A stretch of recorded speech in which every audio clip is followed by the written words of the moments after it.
Yeah, I hope we Mankads someone next series. I'm all turned around on the Mad Cat. I reckon, like, if you're going to keep walking down the pitch and step out of your ground and still runs, well then take the bails off, mate. I'm Ian Hawkins, and this is Sport is Life. The purpose of sport, as I see it, is to see your vision become a reality. Find your voice, create strong connections, and learn to trust your body.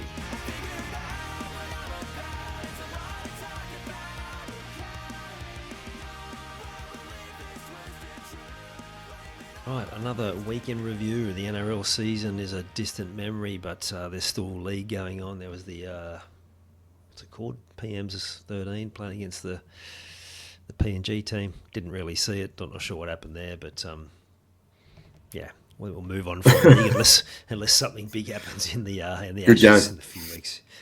Yeah. But the big event on the weekend was Bathurst, and I know you didn't see much of it, but I was saying to you before, as a once a year, well, no, I'd kind of watch a little bit of V8s here and there, but really it's only that once a year that I fully engage. I reckon they should just wet the track every week. Like when the rain came in the afternoon, it got so much more watchable because suddenly there was more accidents, which of course we haven't seen any getting hurt, but people were just sliding off, going real. There was one point one of the guys, he just got to the bottom of the dipper and new tyres, and it just wouldn't turn and couldn't get any traction in the braking, and he just slid like at about 20 k's an hour into the barrier and then got stuck. And so it's just throwing up all these different scenarios, and in the last sort of 20 laps, and they were sprinting around all these young blokes at the top of the field, it was like you couldn't turn it off because there was something every second. So yeah, I'd be voting for that. I know the motorsport purists are going to laugh at that, say you're an idiot, but mate, it was so good to watch. And the other thing is, we talk about Brocky with nine wins at Bathurst, which is amazing, and you wouldn't imagine it's going to get beaten. But Garth Tander, at the ripe old age of 48, just hit 6. So a quick look at the winners, and Brock's on 9. Then on 7 is Lowndes and Jim Richards, and then on 6, Larry Perkins, Mark Scaife. So we're talking about the legends of supercar of touring cars, and then V8 supercars in Australia, and then Garth Tander tied on 6 with Scaife and Perkins. Unbelievable. I did another quick look to dig a bit deeper. He would have been the main driver for a few of those, but these last couple were as the co-driver for Van Gisbergen, so he's still got to do the job, but I think SVG was certainly dominant at that point. So, yeah, you got to win them. Yeah. Pretty impressive. Yeah, go on. Yeah. And just that picture too of sliding off at 20 k's an hour across the gravel and just nudging the tyres, and you're just watching your race go by. I mean, it must be unbelievably frustrating. And you've got to wonder what the mindset is when the rain comes down. It's like, well, do I just put the hammer down and go for it, or do I just sit at the back and just wait for everyone else to do their thing and maybe Bradbury my way across the line a little later? It's funny you say that. I did see a meme where someone had chucked the V8 cars on those ice skaters from that image of Bradbury coming across the line first, and it was a bit like that. It's funny you said that about reducing the speed. Yeah. There were a few, because they were the young blokes up front, a few of the crew chiefs, that's probably not what they're called, engineers, whatever they're called in Australia. It's very, crew chiefs, a very NASCAR thing. We're saying, yeah, just slow down a bit, like, because the fascinating thing was also like how long they were going to stay on their the dry weather tyres when they were going to come in and change. Were they going to change back because it cleared up a bit? Like, it was, yeah, again, fascinating because there was just so much happening. I think we've all been in those moments too when the car just starts doing things that it shouldn't and sliding. Yeah. Yes. Once they get moving, they're hard to stop no matter what speed they're going. Yeah, and Bathurst is such a long race, and then all of a sudden it's not. It's like there's suddenly like 5 laps to go, and everything just starts happening. Yeah. I was saying that the margin, I think the last 10 or something, six of the last 10 have been within 1 second or something. Yeah, and the saying to you before we hit record, the young fella that had been leading for a fair chunk of that last 20 laps got nudged with a few laps to go, and the guy who nudged him got pinged 5 seconds, so he gets, even though he crossed the line first, he doesn't win it. But then the bloke who got nudged and ends up in fourth gets nothing. I know that's racing, but mate, he would be feeling frustrated given how that all unfolded. He thought he had it won. But the other cool thing was Chaz Mostert, when his car shit itself at the bottom of the straight, he parked the car and then jumped the fence, and the punters, there's some bloke there who's been there forever, Robbo or something, quite well known, and they handed him a beer, and he sat and had a beer with the punters there for a bit. What a legend! That's awesome. Him to the fans. Yeah, so good. All right. Yeah. Cricket. Your thoughts on Aussie's call about potentially moving the Boxing Day test and New Year's test for the good of the game? Yeah. Well, look, I'm not. I know he likes to. I think he likes to embrace change. I'm not so big on embracing change when it comes to cricket, especially the traditions of the game. And I know the Boxing Day test was a big thing with South Africa for a while there, because they didn't want to come and play a Boxing Day test because that was their thing as well. But we didn't move it, and we didn't say, oh no, we're not going to play a Boxing Day test. I just don't think he'd be able to wrestle it away from the Victorians, to be honest with you. And everyone else feels the same way, who's the least bit traditional. Like, it's the day after Christmas. You get to sit down. You get to forget your relatives that you met up with at Christmas, and you get to watch the cricket with your mates and eat leftovers. And eat leftovers. And we've all got brilliant Boxing Day Test cricket memories, and that's the thing that. I know I might be but showing my age here, but I don't get those memories with any sort of 2020 cricket. I can't really remember any games of 2020 cricket. It seems the most commercial thing about cricket at the moment, and nothing sort of sticks with me and goes, oh, well, I remember that and I remember that, but I remember test matches because you're so invested in it. I understand what he's saying. He wants players to be able to have a crack and get their money and make it as big as the IPL, but for me, nothing's bigger than the Boxing Day test, and that's from someone who lives in Sydney.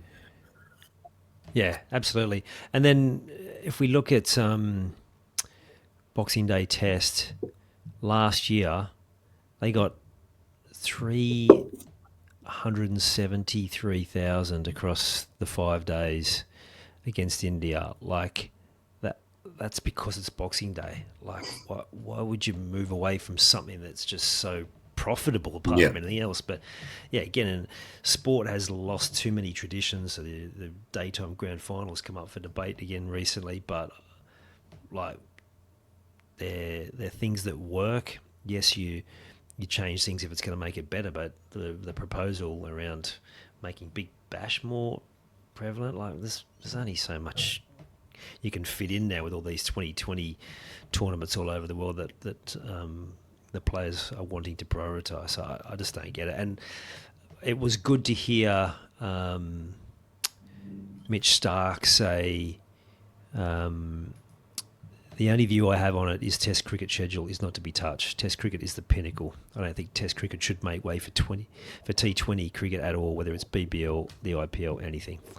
And then he says the Test cricket is the Test summer is a Test summer. I would hate to see that. And the other thing you're going to do, domestic cricket. Sorry. It's not a snipe at anyone, just my opinion of where Test cricket sits. Well, the other thing, list. Love it. Yeah, the other thing that's going to happen is that if you get the flood of Test cricketers back into the system, then that's quite a few places of people who would have been playing who won't be playing now. And it's for all that I've got my biases against the BBL. A lot of young players have come through, and people have seen some exciting cricket off young players, which we don't see much anymore. I mean, we talked about it last week with our bowling attack. Our bowling attack is 35 plus, basically. And we want to see some new young talent float around. And if they don't get their chances, then, especially on the big stage too, it's all well and good to play Sheffield Shield in front of nobody. But if you're playing Big Bash, at least you get that experience of being in front of a big crowd and being on national television as well, probably international television, the way it's getting beamed around. So there are things to be said about playing young players as well in the mix. Yeah, 100%. I agree totally. So I'd be surprised if it get changed, but yeah, I just find it interesting that Khawaja, as much as I love him and his attitude, that he wants to dive on a whole lot of things that I don't understand why he thinks it's his place to say. But anyway, that could just be me. Then it's to Zach Crawley talking about he thinks Bazball winds us up, Australia that is, and saying that all that stuff from last year. He's talking about the moral ashes after what happened, and he reckons they're in our head. But then, as I saw in the article that I was reading about this, it reminds old mate that it was actually his mate Harry Brook that said that talked about the moral victory if we won that last one and it made it 2-2 because we would have won that other one with the moral victory. And, mate, Australian fans, haven't they dined out on that one in the last 18 months? Yeah, and, well, how immoral it is to stump somebody. I mean, far out. And the same guy who tried to do it 2 matches before to someone else. So, mate, they can say what they want. We sailed away with the Ashes, waving, I've got them here. Come get them. Moral victories mean nothing. I don't remember any moral victories from any years past, unless it might be the Dogs or Liverpool. And that's just it's my bitterness coming out. But no, nobody remember moral victory. Nobody. I just found it entertaining that he thought, we've gone on about it from a negative perspective. We've gone on about it just absolutely taking the piss for the last 18 months, and we've got a lot of great entertainment out of it. It's not like it's had a negative impact. It's actually had quite a positive, and it's been very entertaining. Yeah, I hope we Mankads someone next series. Actually, I reckon, if you're going to keep walking down the pitch and step out of your ground and steal runs, well then take the bails off, mate. Fantastic. I'm actually, what was it? Oh, mate, it was the off spinner for India that he kind of upsets people a bit. But I'm on board with him. If you're gonna take off, I'm taking the bails off, mate. Yeah. Yeah, whip them off. See you later. I don't even like the warning. They know to stay in their crease. Stay in your crease. See how Bazball copes with that. In all seriousness, though, I think I said it last week. I am a little bit concerned because suddenly the bowling depth's been tested. We're going to need Scotty, build the man a statue bowling to take more wickets. They took to him in the UK, but when they were here last time, he certainly gets the ball to talk languages here in Australia. So, and we're going to need no injuries, and yeah, the depth is going to be tested. And I still come back to the same place. We're going to need runs. You're worried about the batting. It'll be okay because there's just that little bit of extra bounce Australia. I think that's what assists him. He's just hard to pick off a length. There are some guys who they can just get the ball to rise quicker than others. And I think he'll be okay. But I'm a bit worried about their stamina at their age and they're all prone to injury. So, that might be what comes down to it. If they all stay healthy, I think we'd probably get over the line if Steve Smith bats well. If not, yeah. I don't want to hear about it from the English fans. Let's just say that it'd be horrible summer if they got on top of us. Well, just know that you will. If they do win, you will hear about it. Lucky I don't know any English people anymore. Yeah. Just joking. Yeah. Just a little bit of a funny story I saw in the daily sports update that I'm on. There was so apparently AC Milan are playing an actual competition match, an actual Serie A match in Australia against Como. So, unbelievable, and how great for Australian football. But one of the players, AC midfielder Adrien Rabiot, maybe? Yeah, French guy. That'd be Rabiot. I was surprised when I learned that AC Milan will be playing a Serie A match against Como in Australia. It's totally crazy, but these are economic agreements to give the league more visibility, things that are beyond us. There's a lot of talk about schedules and player health, and this all seems truly absurd. And I loved the counterpunch from the chief executive of the Serie A, who said he forgets that he's paid millions of euros to do a job, play football. He should respect the money he earns and accept the wishes of his employer, Milan, who pushed to play this match. Fantastic. Now, we all talk about these footballers, and they get paid ridiculous amounts of money. But I did enjoy that coming back from the guys, the blokes who pay the bills. Like, it's your job, mate. Just get on with it.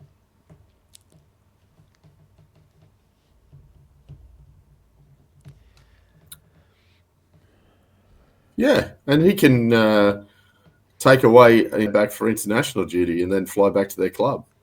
It's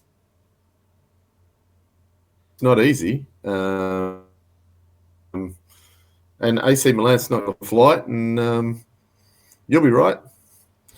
It'll be a packed house, and people will be singing, and they'll come away from it. Australian football will come away better from it. Even if just some young fans watch some of the football and how they do things, it'll be beneficial. So, that's just a player whinging, Yeah.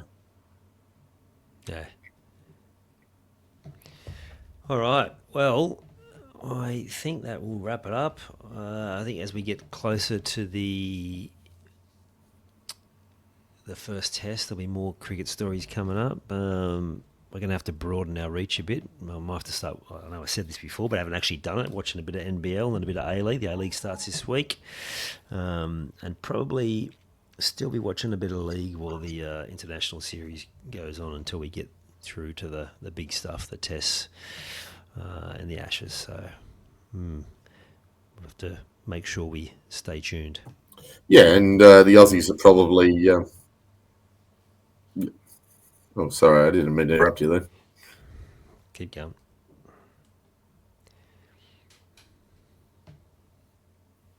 No, I was just going to say we're rolling down to the Aussie qualifying for the World Cup too. So that's on the horizon. Say there was a massive delay then. Say that whole bit again and be specific about which World Cup. Any of the good stuff that you've seen, let us know, and we'll make sure we add it to the show. You've taken the time to listen to this whole episode. Now it's time to take action. Commit to one thing you've learned today and make it happen. And to avoid any obstructions, join the Sport is Life movement by clicking on the link in the show notes.